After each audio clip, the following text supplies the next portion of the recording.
साथियों, मैं आपके लिए भाग 1 लेकर के आया हूँ मछली उछली चैप्टर का, तो जो कि क्लास 5th का है। तो मैं आपके सामने पहला क्वेश्चन लेकर के आ रहा हूँ कि जब आप मछलियों के बारे में सोचते हैं तो कौन सी आकृति आपके दिमाग में आती है। पहला क्वेश्चन ये है कि जब भी आपने मछलियों के बारे में सोचा है तो कौन सी आकृति आपके माइंड में आती है। तो मैं बना देता हूँ कि ये मेरे माइंड में तो ये वाली आकृति आई है, मेरे माइंड में ये वाली आकृति आई है, और सभी के माइंड में कोई अलग अलग प्रकार की आकृतियाँ भी आ सकती हैं। तो हमको जैसी आकृति हमको अच्छी लगे वैसी आकृति आप यहाँ पर बना दीजिएगा। तो ये हमारा क्वेश्चन जो है सॉल्व हो जाएगा। अब उसके बाद है आपका सेकंड क्वेश्चन कि मछली का चित्र बनाने के लिए वर्ग और त्रिभुज का उपयोग कीजिए। अब आपको क्या करना है, यहाँ पर आपको जो दिमाग में आ रही है वो आकृति बनानी थी पहले वाले क्वेश्चन में, लेकिन दूसरे वाले क्वेश्चन में आपको बता दिया गया है कि वर्ग और त्रिभुज का उपयोग यहाँ पर करना है। तो देखिए, वर्ग का मतलब होता है कि भैया ये इस तरीके का बॉक्स, और त्रिभुज का मतलब होता है कि भैया ये इस तरीके का बॉक्स। अब आप मान लो कि इस तरीके का बॉक्स एक का निर्माण करते हो, तो मैं आपको सेकंड वाला क्वेश्चन बता रहा हूँ कि ये किस तरीके से करना है, कि हम दोनों ही चीज़ों का इस्तेमाल करेंगे यहाँ पर। या तो आप वर्ग के अंदर एक मछली की आकृति बना सकते हैं, या तो वर्ग के अंदर बना सकते हैं एक मछली की आकृति आप, या फिर ट्रायंगल के अंदर भी बना सकते हैं एक मछली की आकृति आप। दोनों ही सेम कंडीशन में ला सकते हैं आप। और फिर इसके साथ साथ अपन को क्या करना है, अगर दोनों ही मिक्सअप में लाना है तो आप इस तरीके से एक आकृति बना सकते हैं।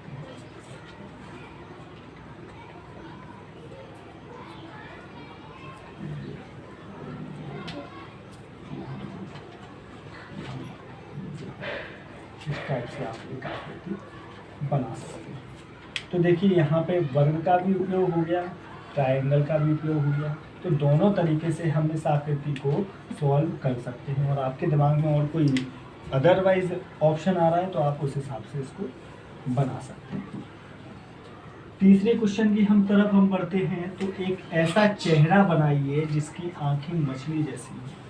अब आपने एक आध चेहरा देखा हो कि अपने घर में किसी का मिलता जुलता चेहरा हो,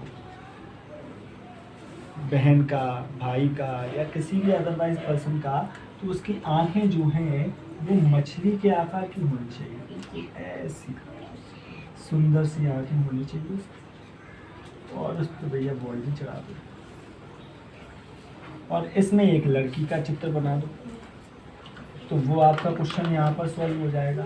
कि पूछ क्या रहा है कि एक ऐसा चेहरा बनाना है कि जिसकी आंखें मछली जैसी होना चाहिए। जिसकी आंखें कैसी होना चाहिए, बिल्कुल मछली जैसी होना चाहिए, ऐसी सुंदर सी। या तो बड़ी भी आंख बना सकते हो, कोई दिक्कत नहीं है आपको, ठीक है। तो इस टाइप से भी बना सकते हैं। अब देखिए, मेरी बात ध्यान से सुनिएगा कि यहाँ पर हम 3 क्वेश्चन तक पहुँच चुके हैं, और 3 क्वेश्चन हमने अच्छे तरीके से, आशा करता हूँ, समझ लिए। चौथा क्वेश्चन है कि तुम्हारी बड़ी मछली सबसे छोटी मछली से कितने गुना लंबी है। तो आपकी बुक के अंदर दिया गया है कि जब हम इस पैराग्राफ को पढ़ेंगे तो उस पैराग्राफ में हमको एक चीज़ दिखाई देगी। वो क्या, कि सबसे छोटी मछली की लंबाई होती है, सबसे छोटी मछली की लंबाई होती है 1 सेंटीमीटर। अब आपने ये कहेंगे कि सर ये कहाँ से लेके आए, तो ये मैं लेके आया हूँ आपकी बुक के अंदर। जब आप पैराग्राफ पढ़ेंगे इसको तो आपको मिल जाएगा कि भैया सबसे छोटी मछली की लंबाई कितनी होती है, 1 सेंटीमीटर होती है। और हम आगे चलते हैं कि सबसे बड़ी मछली की लंबाई कितनी होती है, सबसे बड़ी मछली की लंबाई कितनी होती है। तो मैं आपको बता रहा हूँ कि सबसे बड़ी मछली की लंबाई होती है 18 मीटर। ये सारी चीज़ें आपके पैराग्राफ में दी गई हैं। एक बार इस क्वेश्चन को करने से पहले अपने पैराग्राफ को पढ़ लेना, अपनी किताब को पढ़ लेना कि भाई उसमें है या नहीं है। वैसे है, ठीक है ना। अब देखिए, मेरी बात ध्यान से सुनिएगा कि यहाँ पर हमको करना क्या है तो यहाँ पर हमको करना है कि भैया उसने पूछा क्या है, तुम्हारी बड़ी मछली सबसे छोटी मछली से कितने गुना लंबी है, कितने गुना लंबी है। तो सबसे छोटी मछली कितनी है, 1 सेंटीमीटर है। और अगर 18 मीटर को हम 1 सेंटीमीटर में तोड़ेंगे तो हमें सेंटीमीटर में यहाँ पर कन्वर्ट करना पड़ेगा। तो हमें मालूम है कि 1 मीटर में कितने सेंटीमीटर होते हैं, तो हम कहेंगे भैया 100 सेंटीमीटर होते हैं। तो 100 सेंटीमीटर होते हैं 1 मीटर में। तो मैं कह रहा हूँ कि 18 मीटर में कितने सेंटीमीटर होंगे, तो 1800 सेंटीमीटर यहाँ पर उपस्थित होंगे। तो हम कह सकते हैं कि भाई जो मछली है, तुम्हारी बड़ी मछली जो है वो सबसे छोटी मछली से 1800 सेंटीमीटर लंबी है या गुना लंबी है। तो मैं आशा करता हूं कि यह आपको आंसर बिल्कुल अच्छे तरीके से समझ में आ गया होगा। और अब हम चलते हैं नेक्स्ट क्वेश्चन की तरफ। बस आपको अपना पैराग्राफ जो है वो पढ़ करके देखना है। जब तक आप बुक नहीं पढ़ेंगे तब तक आपको ये क्वेश्चन समझ में नहीं आ पाएंगे, और इसके लिए आपको बुक तो रीड करना होगा। अब देखिए 5वां क्वेश्चन हमसे पूछा है कि तुम्हारा वजन यानी कि वेट कितने किलोग्राम है। तो मैं एक्चुअल में सभी लोगों को नहीं बता सकता कि आपका वेट कितने किलोग्राम है। दूसरी चीज़ क्या है कि मान लो मैं एक एवरेजन आपका वेट नाप लेता हूं कि भैया आपका वजन कितना है, तो मैं कहता हूं कि मेरा जो है वो 30 किलोग्राम वेट मैंने ले लिया। या किसी बच्चे का, ये 5th क्लास के बच्चे की बात हो रही है, तो 5th क्लास के बच्चे का एक वेट लेंगे अप्रॉक्स अपन। तो 30 किलोग्राम हमने एक बच्चे का वेट ले लिया। अब उसने हमसे पूछा है कि भैया तुम्हारा वेट कितना है, तो खाली मैंने बता दिया 30 है, तो 30 लिख दो। एवरेजन ले लेना आप, ज़रूरी नहीं है कि आपका जो फिक्स हो आप वही लो, जैसे आपकी इच्छा हो वैसे ले लेना। 20 भी ले सकते हैं, 30 भी ले सकते हैं, 25 भी ले सकते हैं, ऐसा कोई ज़रूरी नहीं है इसमें। तो चलिए ये वाला क्वेश्चन हमारा हो गया। लेकिन आप समझिए ये क्वेश्चन हमारे लिए मोस्ट इम्पोर्टेंट है। वो कैसे कि इसके आधार पर ही हमको 6 और 7 वाला क्वेश्चन करना पड़ेगा। वो कैसे, ये समझिए कि देखिए आपका वेट मैंने कितना लिया है, यहाँ पे 30 लिया है। तो मैंने यहाँ पे लिया कि तुम्हारी ही तरह के 12 बच्चों का वजन कितना होगा। तो जाहिर सी बात है कि एक बच्चे का वजन कितना है, ये मैं थोड़ा सा रफ कर देता हूँ, इधर से समझ में नहीं आएगा। तो मैं यहाँ पे इसको ले लेता हूँ, ये कर देता हूँ। देखिए एक बच्चे का वेट कितना है, एक बच्चे का वजन बराबर 30 किलोग्राम, ठीक है। अब दूसरी चीज़ क्या है, तुम्हारी ही तरह के 12 बच्चों का वजन कितना होगा। तो मैं 12 बच्चों का वजन कर देता हूँ यहाँ पर।